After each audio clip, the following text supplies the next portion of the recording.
when we do function modeling, what we are interested in is we are looking at a way of designing a product, and we want this product to be ideal, right? So it has to move towards an ideal state, which in a way allows us to have more functions but less cost, less harm.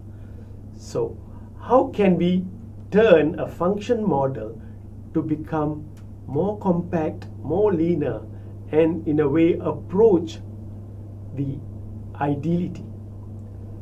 So in today's class, we're going to look at another tool called trimming. And trimming allows us to make the function model to become less bulky by just trimming components and functions that could be reduced in order to improve the model.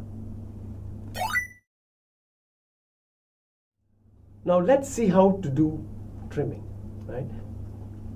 We will see the 3 rules that allows trimming to be performed. Rule A: when the object of a function becomes obsolete, for example CD-ROM, then the function can be trimmed, right? Rule B, on the other hand, states that if an object is able to perform the function all by itself, then the function carrier here can be trimmed.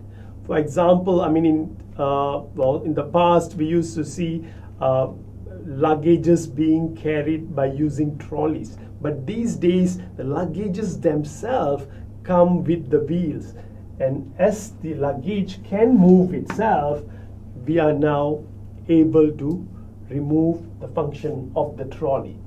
Rule C states that we are able to perform trimming of a function when there is another object that is able to perform the same action on the object.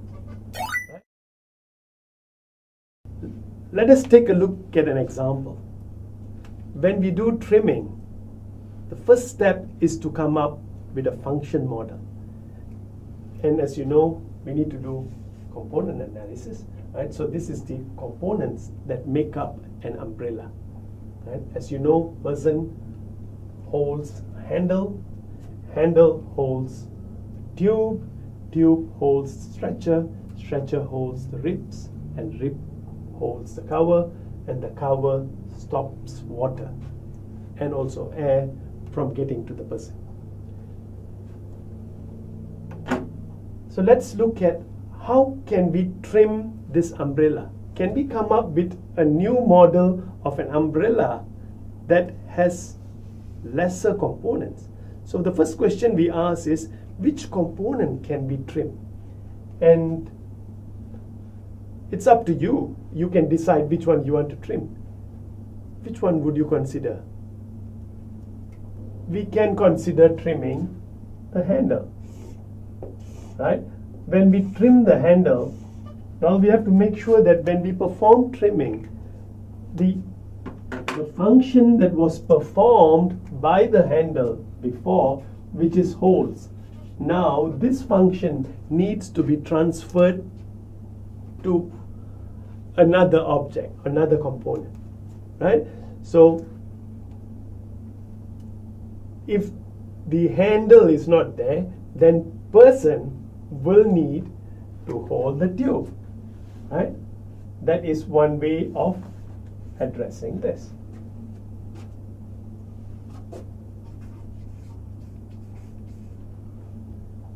Now, we can actually perform trimming on tube as well. We can trim the tube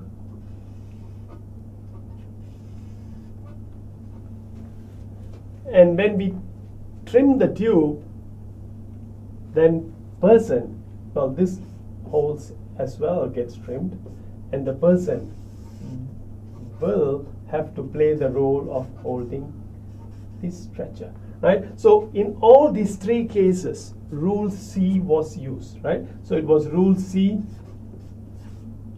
where the function was transferred to another component. In this case, it is a super system component, right? So you may say, why don't we trim the stretcher? If we were to trim the stretcher, then this disappeared, but somebody has to do the holding. So in this case, let's assign the function to person, and person can hold the ribs. Well, I mean, this could be like a person's head is here and the ribs are here. There's some sort of a handle and the umbrella is held like that. So let's see if we can trim it even further. What we are doing is called radical trimming. When we do radical trimming, we trim more than two objects at the same time, right? So in this case, while we are doing trimming, ribs is also removed, and when we remove ribs, then we have to transfer this function to person as well, as we did earlier. The function of holding the cover now goes to person, right? So this example showed us that trimming is a way of allowing us to slowly making a system much more compact, right? It is now able to, with a minimal set of components, it is still able to perform the same main useful function as was done with all the components when we started.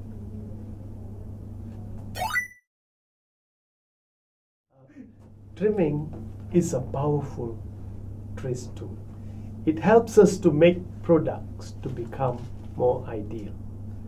And trimming is normally performed as a way of reducing the number of components that are there in an object or a product.